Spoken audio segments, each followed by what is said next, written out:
Kita lanjutkan ke perbincangan kita sore hari ini, Saudara. Masih bersama saya Arya Bima, politisi PDIP, Wihadi Wianto, jubir tim pemenangan Prabowo Gibran, dan juga Bung Hanta Yuda, Direktur Eksekutif Poltreking Indonesia. Tadi Mas Hanta sempat menyebut soal ada potensi keterbelahan di Jawa Tengah. Saya ke Mas Bima dulu. Mas Bima, kalau melihat potensi ada keterbelahan, pasti Pak Hasto juga tadi menyebut ya soal Gibran sudah mundur begitu dari sudah pamit dari PDI Perjuangan.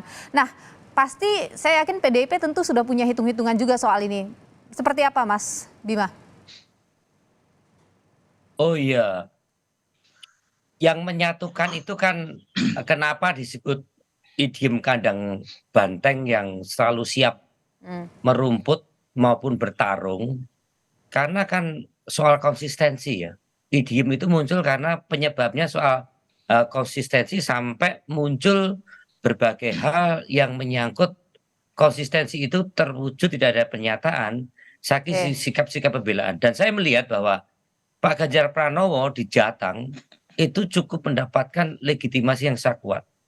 Apalagi tren membawa Pak Mahfud MD itu juga mempunyai satu segmented masyarakat yang saat ini butuh betul-betul orang yang komit terhadap penegakan hukum, ya, yang betul-betul komit terhadap penegakan hukum dalam artian pemberantasan korupsi.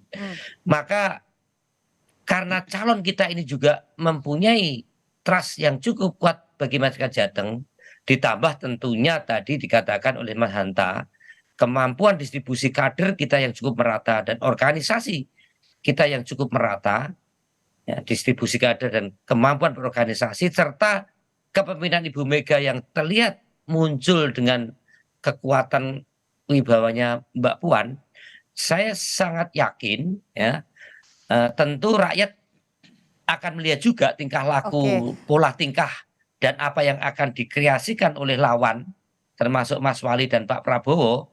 Disitulah kita tetap yakin hal-hal yang terkait dengan persoalan Medan Jateng ini menjadikan target lawan, tapi juga kami mempunyai kehendak subjektif untuk tetap meningkatkan Jadi Anda yakin kemampuan, tidak ada keinginan. keterbelahan mungkin di Jawa Tengah karena ini? Begini, kalau Mas Gibran ini kan tadi disampaikan Mas Yuda itu kan intersection dari image Pak Jokowi ya. Dan Pak Jokowi memang selama diusung oleh PDI Perjuangan menjadi presiden 10 tahun, dua periode ini kan memang nawacita banteng. Narasi besar NKRI, smart nasionalisme, teknokratik ini kan nggak bisa kemudian diambil alih oleh seorang, mohon maaf, Pak Prabowo Subianto atau Mas Gibran sendiri. Mungkin Mas Gibran sendiri juga nggak begitu paham soal narasi besar Pak Jokowi. Dan kami melihat bahwa kewibawaan Pak Jokowi di sini dalam konteks 10 tahun atau 9 tahun memerintah ini, itu intersection-nya tidak bisa disimbolisasi oleh Mas Gibran, tapi sangat disimbolisasi oleh kekuatan kolektif partai, yaitu PDI Perjuangan. Saya tahan di sana. Saya ke Mas Wihadi. Mas Wihadi, kalau Anda sendiri tadi 2019 20% begitu, ini kalau dihitung-hitungan sekarang bisa dapat berapa tuh di Jawa Tengah? Ya, kalau hitung-hitungannya dengan kalau kita melihat dari modal yang sudah didapatkan dari tahun 2019 itu suara Pak Prabowo adalah 22 sekian persen, karena kan pada saat itu PDI Pak Jokowi memenangkan sekitar 70% lebih. Artinya dengan adanya penambahan, kalau kita lihat dengan daftar pemilih yang ada di Jawa Tengah, yaitu milenial yang cukup tinggi, dan kira-kira itu ada sekitar 50% mulai dari milenial sampai Gen Z, maka ada kemungkinan bahwa di sini pemilih itu akan bertambah. Dan saya kira kalau kita dengan 22% dari 50% saja, kita bicara setengahnya saja, maka kita akan menjadi 50%. Artinya yakin sekali mungkin dengan bisa 50% itu. Ya, saya kira ini adalah hitung-hitungan kalau kita bisa berdasarkan dari data pemilih dan kemungkinan bagaimana Mas Gibran mempunyai satu relawan, dan juga bagaimana Mas Gibran menjadi representasi dari generasi muda. Dan saya kira ini suatu hal yang hitung-hitungan yang kita tidak asal mengatakan bahwa akan memenangkan, tetapi ada hitung-hitungan yang kita lihat bahwa ada potensi suara yang akan beralih kepada Oke. Mas Gibran Kalau- dan penambahan suara dari Pak Prabowo. Kalau tadi disebut oleh Mas Bima misalnya bahwa ya bagaimanapun kalau kita bicara Jawa Tengah, kesuksesan dari Pak Jokowi tidak bisa kemudian diturunkan bahwa ini nanti bisa oleh Gibran dengan cara yang sama juga, tapi itu udah PDIP begitu, karena ini ada wilayahnya PDIP. Bagaimana kepercayaan diri Anda atau dari tim pemenangan Gerindra dan juga koalisinya bisa meraih 50% tadi yang Anda sebutkan itu? Ya, saya kira hitung-hitungannya tadi kan sudah saya katakan. Suara Pak Prabowo sendiri itu sudah menyumbang sekitar 22, mungkin bisa sampai 25. Itu Pak Prabowo sendiri. Nah, kemudian kalau kita bicara mengenai masalah bagaimana Mas Gibran sebagai representasi generasi muda Jawa Tengah yang akan menjadi pemimpin, menjadi cawapres. Jadi saya kira ini kita tidak melihat bahwa pemilih ini adalah pemilih siapa, apakah itu pemilih dari partai mana, tetapi adalah generasi muda yang sama-sama generasi muda mempunyai idola. Dan saya kira ini adalah sesuatu Jadi hal. targetnya Mas memang Gibran milenial dan Gen Z itu ya, Mas? Ya, saya kira itu sudah jelas kalau di situ pangsa pasar dan potensi daripada suara daripada Mas Gibran Jawa Tengah itu kita melihat bahwa bagaimana yang namanya milenial dan Gen Z itu cukup besar di sana. Jadi saya kira hitung-hitungannya itulah kita bicara mengenai masalah apa yang kita hitung di Jawa Tengah. Nah, apakah pemilih yang dulunya itu adalah pemilih yang ke Pak Jokowi? Tentunya ada juga pemilih Pak Jokowi yang akan menambahkan suaranya. Jadi tidak semuanya pemilih Pak Jokowi itu akan tetap memilih kepada pasangan yang lain. Tapi saya kira ini adalah merupakan representasi itu. Mas Hanta Yuda, kalau Anda sendiri tadi soal potensi keterbelahan itu, hitung-hitungannya akan seperti apa tuh kalau kita bicara keterbelahan yang terjadi? 2024 ini Pilpres dan Pileg kan berlangsung serempak. Dari sisi Pileg saya kira saya sudah berani menyimpulkan akan menjadi kandang banteng, artinya Pileg akan dimenangkan oleh PD Perjuangan. Ya mungkin Gerindra ada potensi naik dan seterusnya, tapi sulit untuk mengalahkan PD Perjuangan di pemilu legislatif. Tetapi untuk Pilpres saya ingin sedikit sekali flashback data. 2019 itu perolehan PD Perjuangan di 29,7%. Jadi PD Perjuangan selalu dapat lebih kurang 30% di setiap pemilu, 4 kali pemilu langsung itu. Di 2014 hampir sama, tapi capresnya Pak Jokowi 77,26%, 2014 itu tidak sampai 70%, tapi 66%. Jangan lupa di 2009-2014 Pilpres juga diikuti oleh capresnya PD Perjuangan Ibu Mega. Ibu Mega itu 38% di 2009, 2014 sekitar 30%. Mungkin Mas Aryo Bimo bisa mengoreksi. Nah, ini yang harus diantisipasi oleh PD Perjuangan. Di 2009 itu Ibu Mega hanya menang di 4 kabupaten dari 35 kabupaten, Pak SBY yang lebih banyak pada saat itu. Sehingga wilayah-wilayah Pantura yang terutama kabupaten yang dimenangkan oleh Ibu Mega, sementara di Solo Raya, wilayah Jawa Tengah Selatan itu sekarang banyak dikuasai oleh Pak Jokowi. Nah, poin saya adalah ini yang saya katakan akan ada dua kekuatan yang saling tarik-menarik kekuatannya, meskipun tadi kesimpulan sementara saya tetap Mas Ganjar yang unggul, tapi unggul untuk tebalnya itu agak sulit. Nah, tergantung pada, ini kan kandang banteng kalau kita analogikan pemilihnya, tergantung pada kekuatan figur yang menggerakkan banteng-bantengnya ini. Nah, dugaan saya, kesimpulan saya sementara saya, banteng ini akan terbelah dalam dua kandang besar nanti. Tergantung nanti kandang yang mana lebih besar. Sementara kalau saya lihat masih Mas Ganjar, kisarannya kalau data per hari ini, Mas Ganjar masih di atas 50%, meskipun tidak sampai 60% ya di data survei terakhir. Di Pak Prabowo Gibran itu di angka 22-25% kisarannya. Tapi survei terakhir kami di 27%, artinya separuhnya. Masih jauh memang, tapi paling tidak ada tingkat pertumbuhan potensi yang saya kira menjadi potensi bagi pasangan Prabowo Gibran, tapi di saat yang sama menjadi antisipasi bagi pasangan Mas Ganjar dan Pak Mahfud. Jadi ujungnya tergantung pada kekuatan figur memang. Kita harus mengatakan sekarang yang bertarung bukan Pak Jokowi, tapi Mas Gibran. Jadi tapi jangan tidak berlebihan juga mengatakan ini bisa dikatakan periode 2,5-nya Pak Jokowi, karena ada pengaruh Pak Jokowi di sini. Nah, karena itu poin saya yang pasti menjadi variabel utama adalah performa elektoral si kandidat tetap. Karena itu kekuatan Mas Ganjar, kita tahu Mas Ganjar dulu kekuatannya 58% di Pilgub, Pak Jokowi memang lebih kuat, 77,26.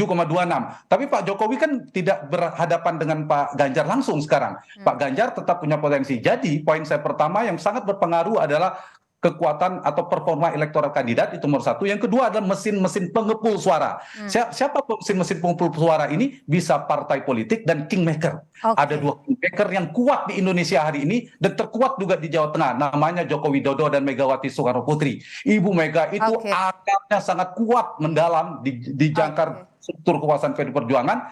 Pak Jokowi itu menjulang ibarat pohon, dia menjulang ke atas. Jadi kalau bergabung memang duet maut, tapi kalau berpisah ya akan menjadi pertarungan yang sengit juga ini. Kira-kira gitu gambarannya. Jadi kesimpulan saya sementara paling tinggi gitu ya. kisaran Pak Prabowo itu maksimal 30-40%, sementara dugaan saya Mas Ganjar di kisaran 50-60%. Itu kira-kira kekuatannya. Baik, saya ke Mas Bima. Mas Bima, jadi bagaimana nih nanti untuk memperkuat lagi mesin partai ini untuk bisa benar-benar menguasai jatah di Pilpres nanti? Singkat saja. Oh ya, kalau mesin partai dengan konsolidasi 3 pilar kita yang hampir menguasai 24 kepala daerah, juga meratanya legislatif dan mesin partai, ini asal itu dilaksanakan pemilu itu secara jujur dan adil, tidak boleh ada kecurangan, ya, tidak boleh ada intervensi dari berbagai kekuatan struktur negara, kita pasti dan yakin kita akan menang. Dan kita pasti akan melakukan perlawanan yang sengit, ya, banteng bersama rakyat, kalau memang ada intervensi-intervensi yang membuat pemilu itu tidak jujur dan tidak adil. Saya kira itu yang menjadi catatan kami. Organisasi di 3 pilar kami cukup kuat dan kami adalah banteng yang konsisten, sehingga Jawa Tengah disebut sebagai kandang banteng karena masalah loyalitas kita juga pada pimpinan serta kandidat kita yang menjual. Mas Gibran memang tokoh muda yang lahir menjadi wakil presiden, tapi proses daripada pencalonan kemarin itu adalah model yang sangat tua, model yang sudah zaman Orde Baru, dan Pak Jokowi juga tidak secemerlang sekarang karena faktor nepotisme dalam pengusungan Mas Gibran ini. Ya, secara moral dan etis masyarakat Jawa Tengah sangat-sangat merasa kok semacam itu Pak Jokowi bisa melakukan tindakan-tindakan yang sangat tidak etis. Saya kira itu. Terima kasih. Baik, terima kasih Mas Bima, kami tangkap. Dan Mas Wihadi, kalau dari koalisi Pak Prabowo ini, bagaimana ini menguatkan mesin partai untuk bisa, tadi Anda sangat optimis 50% begitu di sana. Singkat saja. Jadi begini, kami pada saat ini dengan koalisi Indonesia Maju, tentunya dengan Gerindra, kemudian suara Golkar, dan di situ juga ada suara PAN, suara Demokrat. Tentu itu adalah modal suara yang bisa untuk menambah suara daripada Pak Prabowo dan Mas Gibran.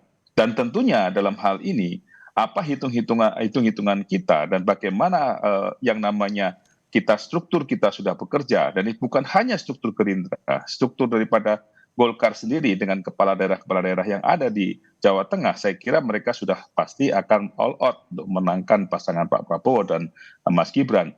Dan tentunya hal ini ditambah lagi dengan adanya bagaimana relawan-relawan yang ada di Jawa Tengah yang akan mendukung Mas Gibran, dan relawan itu akan sangat solid untuk menambah suara. Jadi saya kira apa yang menjadi keoptimisan kita di Jawa Tengah itu adalah bukan tidak berdasar, tetapi karena kami adalah dengan koalisi yang ada inilah koalisi yang mempunyai dukungan daripada partai-partai politik yang memang sudah juga perhitungan suaranya di Jawa Tengah itu bukanlah sesuatu hal yang kosong. Mereka mempunyai kontribusi yang cukup banyak pada koalisi Indonesia Maju. Baik, Mas Hanta, terakhir singkat saja Mas Hanta. Jadi yang paling penting sekarang menguatkan tokohnya atau menguatkan mesin partainya untuk merebut suara di Jawa Tengah? Khusus Jawa Tengah sama pentingnya, tapi tetap karena ini Pilpres pilihannya tetap ke kandidat. Jadi saling disambungkan.